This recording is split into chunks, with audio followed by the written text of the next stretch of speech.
అక్రమ నిర్మాణాలపై హైడ్రా ఉక్కుపాదం మోపుతోంది. అయితే ఇన్కన్వెన్షన్ కూల్చివేతలపై రోజంతా హైడ్రామా నడిచింది. కూల్చివేతలపై ఆపాలంటూ హైకోర్టు మధ్యంతర ఉత్తర్వులు జారీ చేసింది. అయితే నిబంధనలపై ప్రకారమే పనిచేస్తున్నామని హైడ్రా తెలిపింది. మరోవైపు హైడ్రామా మారకుండా చూడాలని, అన్ని అక్రమాలను తొలగించాలని డిమాండ్ చేశారు విపక్ష నేతలు.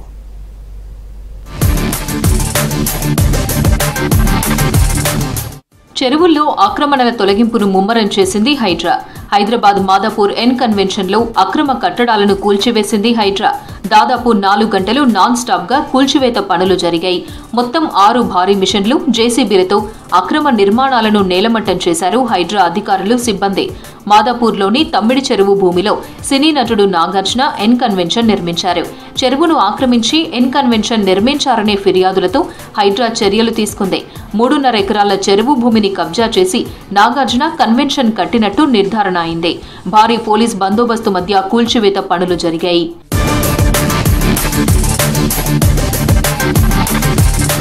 సినీ నటుడు నాగార్జున ఎన్ కన్వెన్షన్ లో అక్రమ నిర్మాణాలపై చాలా మంది ఫిర్యాదు చేశారు.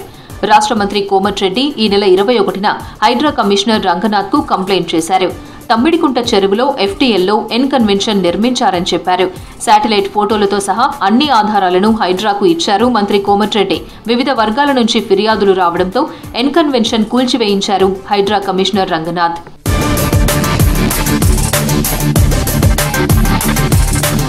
ఎన్ కన్వెన్షన్ లో కూల్చివేతలపై స్పందించారు సినీ నటుడు నాగార్జున. స్టే ఆర్డర్లు, కోర్టు కేసులకు విరుద్ధంగా కూల్చివేతలు చేపట్టడం బాధాకరమంటూ ట్వీట్ చేశారు. చట్టాన్ని ఉల్లంఘించేలా తాను ఎటువంటి చర్యలు చేపట్టలేదన్నారు.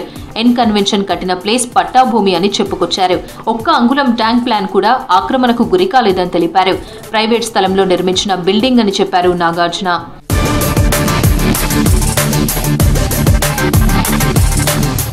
ఎన్ కన్వెన్షన్ కూల్చివేతపై హైకోర్టును ఆశ్రయించారు సినీ నటుడు నాగార్జున.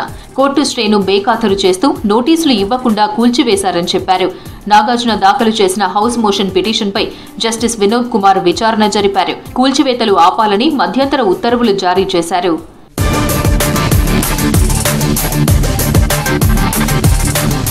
చెరువులను పరిరక్షించడమే హైడ్రా లక్ష్యమన్నారు deputy CM Bhatti Vikramarka. Buffer జోన్లో కాకుండా నేరుగా చెరువులోనే కట్టిన నిర్మాణాలను కూల్చివేస్తున్నారని తెలిపారు. శాటిలైట్ ఫోటోల ద్వారా రాష్ట్ర విభజనకు ముందు, విభజన తర్వాత ఈ 10 ఏళ్లలో చెరువులు ఎంత మేర ఆక్రమణకు గురయ్యాయో తెలుసుకుంటున్నామన్నారు భట్టి. చట్టానికి లోబడి మాత్రమే చర్యలు చేపడుతున్నామని స్పష్టం చేశారు. రాష్ట్ర ప్రభుత్వం నుంచి చేసే ప్రతి పనికి ముందుగానే నోటీసులు ఇస్తూ ఉన్నారు. అట్లాగే వాటన్ని లేక్స్లో ఎక్కడైతే కట్టారో, బఫర్ జోన్ కూడా కాదు, లేక్స్లోనే నేరుగా లేక్స్లో కట్టినటువంటి వాటిపైనే ముందుగా చర్యలు తీసుకుంటున్నారు. దీనికి ప్రజలందరూ కూడా సహకరించాలని కోరుతాం. చెరువుల కబ్జాలపై సమాచారం ప్రభుత్వానికి ఇవ్వాలన్నారు మంత్రి పొన్నం ప్రభాకర్. చెరువుల పరిరక్షణకు స్వచ్ఛంద సంస్థలు ముందుకు రావాలన్నారు. చెరువులు, కుంటలు ఆక్రమణకు గురైతే అధికారులు చర్యలు తీసుకుంటారని తెలిపారు. చెరువుల పరిరక్షణకు తెలంగాణ ప్రజాపాలన ప్రభుత్వం తీసుకున్న నిర్ణయానికి ఎక్కడెక్కడైతే చెరువుల ఆక్రమణకు గురైనవో వాటన్నింటి సమాచారాన్ని సంబంధిత అధికారుల దృష్టికి ఫిర్యాదు రూపంలో తీసుకురావాల్సిందిగా అందరికీ విజ్ఞప్తి చేస్తాను. కాంగ్రెస్ ప్రభుత్వం హైడ్రా పేరుతో హైడ్రామా నడిపిస్తోందని విమర్శించారు రాష్ట్ర బీజేపీ చీఫ్, కేంద్ర మంత్రి కిషన్ రెడ్డి. ఏ చర్యలైనా, చట్టమైనా అందరికీ సమానంగా వర్తింపజేయాలన్నారు. గతంలో అనుమతులు ఇచ్చిన అధికారులపై చర్యలు తీసుకోవాలని డిమాండ్ చేశారు కిషన్ రెడ్డి. హైడ్రాకు సంబంధించి ఈరోజు అనేక రకాలుగా ప్రజల ముందు హైడ్రామా నడుపుతూ ఉన్నారు. మరి ఇన్ని రోజులు ఇదే చట్టం ఉంది కదా. గతంలో కాంగ్రెస్ పార్టీ ప్రభుత్వం ఉండింది, ఆ తర్వాత బీఆర్ఎస్ టీఆర్ఎస్ ప్రభుత్వం ఉండింది. అప్పుడు ఉన్నప్పటి నుంచి కూడా ఇవన్నీ సంస్థలు, ఇవన్నీ ఇల్లీగల్ యాక్టివిటీస్, చట్ట వ్యతిరేకమైనటువంటి కార్యక్రమాలు కొనసాగాయి కదా. మళ్ళీ అప్పుడు ఎక్కడ పోయినా మీ చట్టాలను అడుగుతాను. హైకోర్టు స్టే ఇవ్వడంపై ఆశ్చర్యం వ్యక్తం చేశారు బీజేపీ ఎంపీ రఘునందన్ రావు. గతంలో హైకోర్టు, సుప్రీంకోర్టు చెరువులు కబ్జా చేస్తే కూల్చేయాలని చెప్పాయన్నారు. 2014లో ఎన్ కన్వెన్షన్ కూలగొట్టాలని హైకోర్టు ఉత్తర్వులు ఇచ్చినా బీఆర్ఎస్ తొలగించలేదని విమర్శించారు. చెరువులు ఎక్కడ కబ్జా చేశారో 10 ఏళ్లు అధికారంలో ఉన్న కేటీఆర్ కు తెలియదా అని ప్రశ్నించారు రఘునందన్ రావు. ఈ కూల్చివేతలు ఒక ఎన్ కన్వెన్షన్ మీద చేసి, హీరో మీద చేసిరని, రేపు మాపు మల్లారెడ్డి ఇంజనీరింగ్ కాలేజీలోకి పోతే మల్లారెడ్డి ప్రతిపక్ష ఎమ్మెల్యే కదా అని ఇట్లా మాట్లాడొద్దు కేటీఆర్ గారు. మల్లారెడ్డి గారు కట్టిన, అనురాగ్ రెడ్డి గారు కట్టిన, రఘునందన్ రెడ్డి కట్టిన, మురళీధర్ రెడ్డి గారు కట్టిన, చేయాల్సింది ఏంది? చెరువులు కడితే కూలగొట్టాలి. కూలగొట్టని పాపానికి శిక్ష ఎవరికి వేయాలంటే కేటీఆర్కి. అక్రమాలపై ఉక్కుపాదం మోపడం సరైందేనని, దానికి హైడ్రా ఉండాల్సిందేనని అన్నారు సిపిఎం రాష్ట్ర కార్యదర్శి తమ్మినేని వీరభద్రం. చెరువుల ఆక్రమణలతో నగరంలో పరిస్థితి అస్తవ్యస్తమైందన్నారు తమ్మినేని.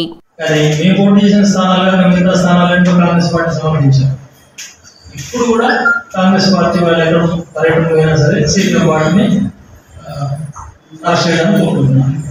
అంటే ఇది ఒక రకంగా మాకు గర్వకారణంగానే ఉందనుకోండి, ఇబ్బందికరమైన అరెస్టులు జైలు. ఎందుకంటే ఎవరి అధికారంలో ఉన్నా సరే వాళ్ళు ప్రజల సమస్య వస్తే మాట్లాడేవాళ్ళు సిపిఎం వాళ్ళని వాళ్ళు చెప్పినట్టు అవుతుంది. అక్రమ నిర్మాణాలను హైడ్రా కూల్చివేస్తుండటంతో సుపరిపాలన అంటే ఇదని, వినేందుకు చాలా బాగుందని ట్వీట్ చేశారు రిటైర్డ్ ఐఏఎస్ అధికారి ఆకునూరి మురళి. ఇలాంటివి చూస్తే ప్రభుత్వం మీద ప్రజలకు నమ్మకం కలుగుతుందన్నారు. చిన్న పెద్ద అనే తేడా లేకుండా రాజకీయ పార్టీలకు అతీతంగా అక్రమ నిర్మాణాలను కూల్చేయాలన్నారు. అక్రమ నిర్మాణాలకు పర్మిషన్లు ఇచ్చిన అధికారులను ప్రాసిక్యూట్ చేయాలన్నారు ఆకునూరి మురళి.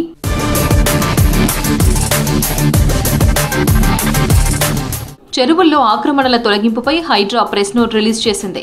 మాదాపూర్ తమ్మిడికుంట ఎఫ్టీఎల్ బఫర్ జోన్లో ఎన్కన్వెన్షన్ ఉందన్నారు అధికారులు. జీహెచ్ఎంసీ అనుమతులు లేకుండా ఎన్కన్వెన్షన్ నిర్మాణాలు చేసిందని చెప్పారు. అక్రమ నిర్మాణాల రెగ్యులరైజేషన్కు ఎన్కన్వెన్షన్ చేసిన ప్రయత్నాలు ఫెయిల్ అయ్యాయన్నారు. అక్రమంగా నిర్మాణాలు చేపట్టినందునే కూల్చివేశామని క్లారిటీ ఇచ్చింది హైడ్రా. రాష్ట్రానికి సహాయం చేయాలని కేంద్ర మంత్రులను కోరారు మంత్రులు. విభజన చట్టం హామీలు అమలు చేయాలన్నారు. రాష్ట్రంలో ఎరువుల కొరత రాకుండా చర్యలు తీసుకోవాలని సూచించారు. ఎరువులు బ్లాక్ చేసే డీలర్లపై కఠిన చర్యలుంటాయని హెచ్చరించారు. హైదరాబాద్ తర్వాత మహానగరంగా వరంగల్ను తయారు చేస్తామని చెప్పారు.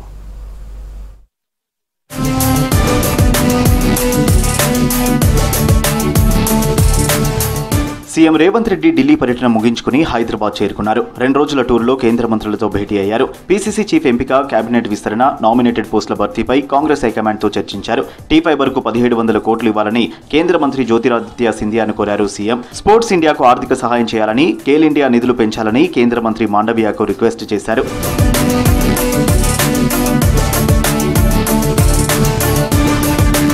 రాష్ట్ర ఆర్థిక పరిస్థితులను వివరించి అభివృద్ధికి సహకరించాలని కేంద్ర మంత్రి నిర్మలా సీతారామన్ను కోరారు డిప్యూటీ సీఎం బట్టి విక్రమార్క. కేంద్ర పథకాల నిధుల విడుదలతో పాటు విభజన చట్టం ప్రకారం రాష్ట్రానికి రావాల్సిన నిధులపై ఆమెతో చర్చించినట్టు తెలిపారు. గత ప్రభుత్వం చేసిన బడ్జెటేతర రుణాలపై వడ్డీని తగ్గించాలని విజ్ఞప్తి చేశామన్నారు.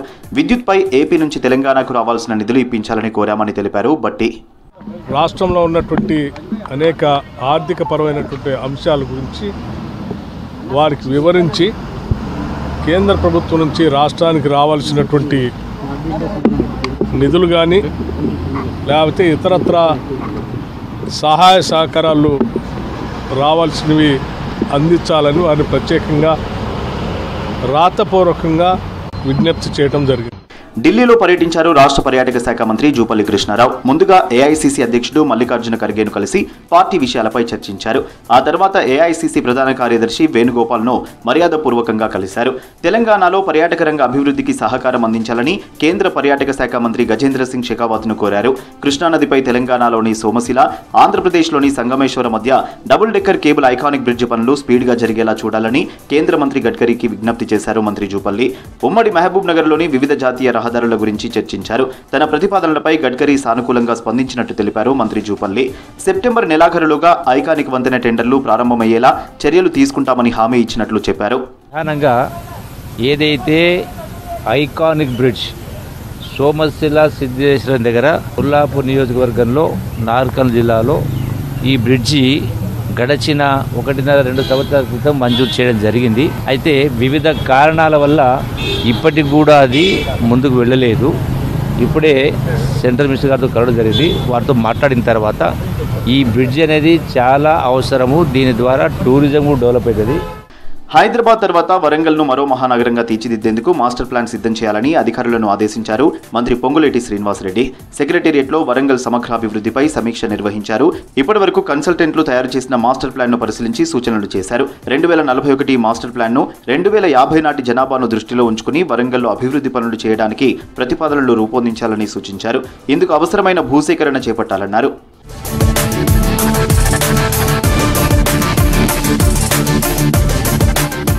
రాష్ట్రంలో ఎరువుల కొరత రాకుండా చూడాలన్నారు మంత్రి తుమ్మల నాగేశ్వరరావు. అవసరాన్ని బట్టి జిల్లా కేంద్రాల నుండి మండల కేంద్రాలకు, గ్రామాలకు అడ్వాన్స్ గా ఎరువులు పంపించాలని ఆదేశించారు. వ్యవసాయ శాఖ అధికారులు ఎప్పటికప్పుడు తనిఖీలు చేస్తూ రైతులకు సక్రమంగా ఎరువులు అందేట్లు చూడాలని చెప్పారు. రాష్ట్రంలో ఎరువుల పరిస్థితిపై అధికారులతో సమీక్ష నిర్వహించారు తుమ్మల. ఎరువులు బ్లాక్ చేసే డీలర్లపై కఠిన చర్యలు తీసుకోవాలని ఆదేశించారు.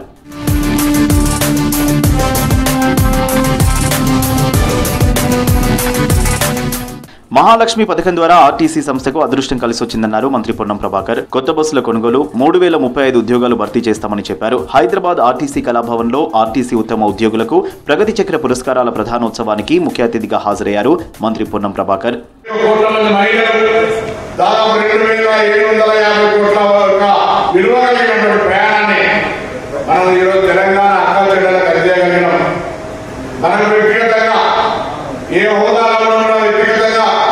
డ్రైవర్గా, కండక్టర్గా, కళాశాలగా, కార్మికుడిగా, అధికారిగా, ఒక మంత్రిగా ఈ సంతృప్తి అనేది మనందరూ కూడా వ్యక్తిగతంగా కూడా సంతృప్తి ఇచ్చేటువంటి అంశం.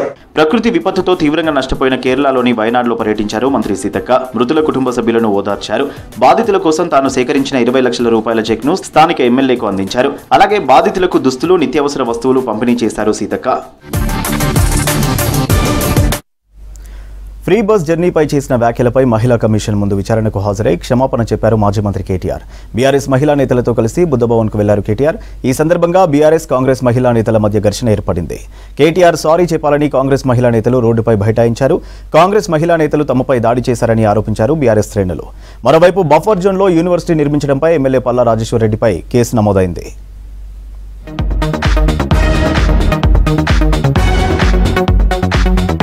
ఆర్టీసీ బస్సుల్లో మహిళల జర్నీపై చేసిన కామెంట్స్ కు క్షమాపణ చెప్పారు బీఆర్ఎస్ వర్కింగ్ ప్రెసిడెంట్ మాజీ మంత్రి కేటీఆర్. కేటీఆర్ కామెంట్స్ ను సుమోటోగా స్వీకరించిన ఉమెన్ కమిషన్ తమ ఎదుట హాజరు కావాలంటూ ఈ నెల 16న నోటీసులు ఇచ్చింది.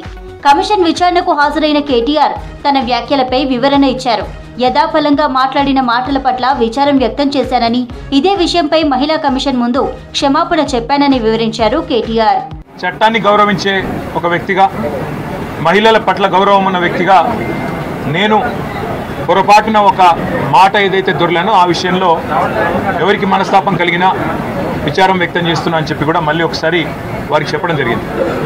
అయితే ఇక్కడ బాధాకరమైన విషయం ఏమంటే, చట్టాన్ని గౌరవించే వ్యక్తులుగా, వ్యవస్థల్ని గౌరవించే వ్యక్తులుగా, రాజ్యాంగబద్ధమైన సంస్థల్ని గౌరవించే వ్యక్తులుగా ఇక్కడికి వచ్చి మహిళా కమిషన్ ముందు హాజరు కావాలని మేము వస్తే ఈ సంఘటనని రాజకీయం చేయాలని చెప్పి మహిళా కాంగ్రెస్ కార్యకర్తలు కొంతమంది వారి అధ్యక్షురాల నేతృత్వంలో ఇక్కడికి వచ్చి మా నాయకురాళ్ళ మీద దాడి చేసి పోలీసులను అడ్డం పెట్టుకొని ఇక్కడికి వచ్చిన మా మహిళా కార్పొరేటర్లను, మా గౌరవ ప్రజాప్రతినిధులను, అదేవిధంగా మా నాయకురాళ్ళ మీద వారు చేసిన దాడి ఏదైతే ఉందో ఇది తీవ్రంగా ఖండిస్తా ఉన్నాం. ఇది పద్ధతి కాదు.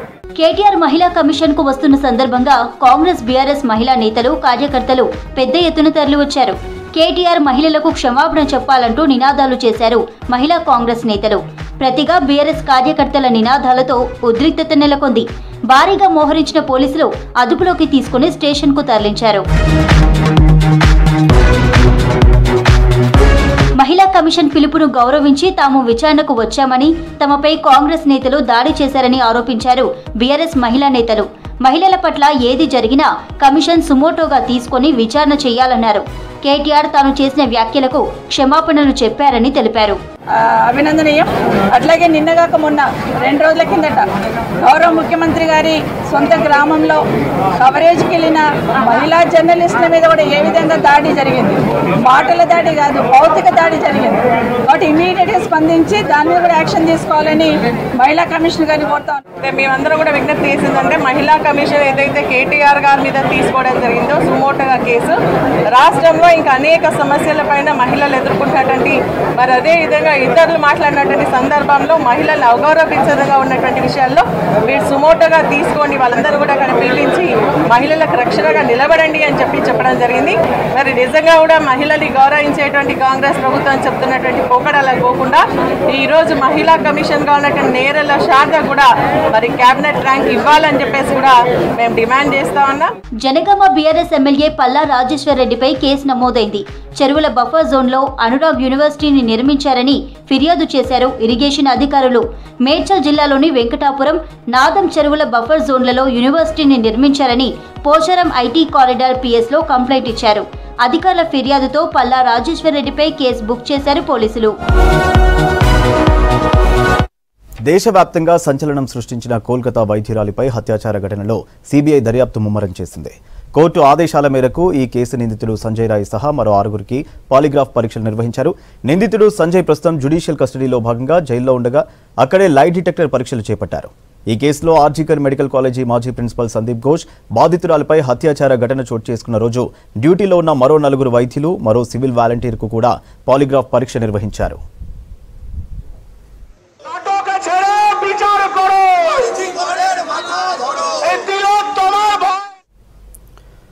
కేసులో ప్రధాన నిందితుడు సంజయ్ రాయ్ తాను ఎలాంటి తప్పు చేయలేదని కోర్టులో చెప్పినట్టు తెలుస్తోంది. నిజాలు బయటకు రావాలనే పాలిగ్రాఫ్ టెస్ట్కి అంగీకరించారని కోర్టుకు చెప్పినట్లు తెలుస్తోంది.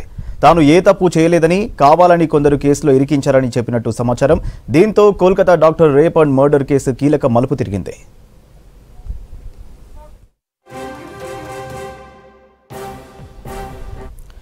మరోవైపు కోల్కతా ఘటనను నిరసిస్తూ దేశవ్యాప్తంగా ఆందోళనలు కంటిన్యూ అవుతున్నాయి. నిందితులకు కఠినంగా శిక్ష పడాలని డిమాండ్ చేస్తున్నారు. కోల్కతాలో లా స్టూడెంట్స్ పెద్ద ఎత్తున ర్యాలీ నిర్వహించారు. సేవ్ ది ఉమెన్స్ అంటూ నినాదాలు చేశారు.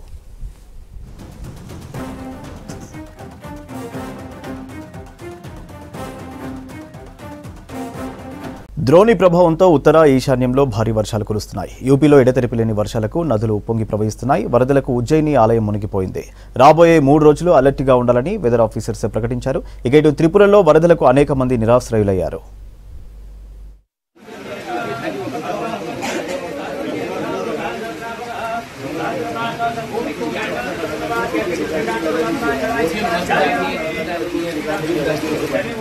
ఉత్తర భారతదేశం సహా ఈశాన్య రాష్ట్రాల్లో భారీగా వర్షాలు కురుస్తున్నాయి.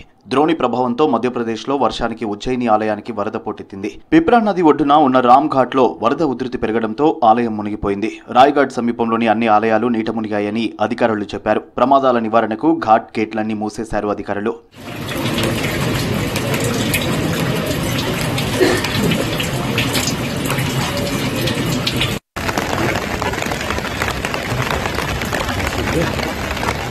యూపీ, ఛత్తీస్గఢ్, గుజరాత్ సహా ఒడిశాలో భారీ వర్షాలుంటాయని భారత వాతావరణ శాఖ ప్రకటించింది.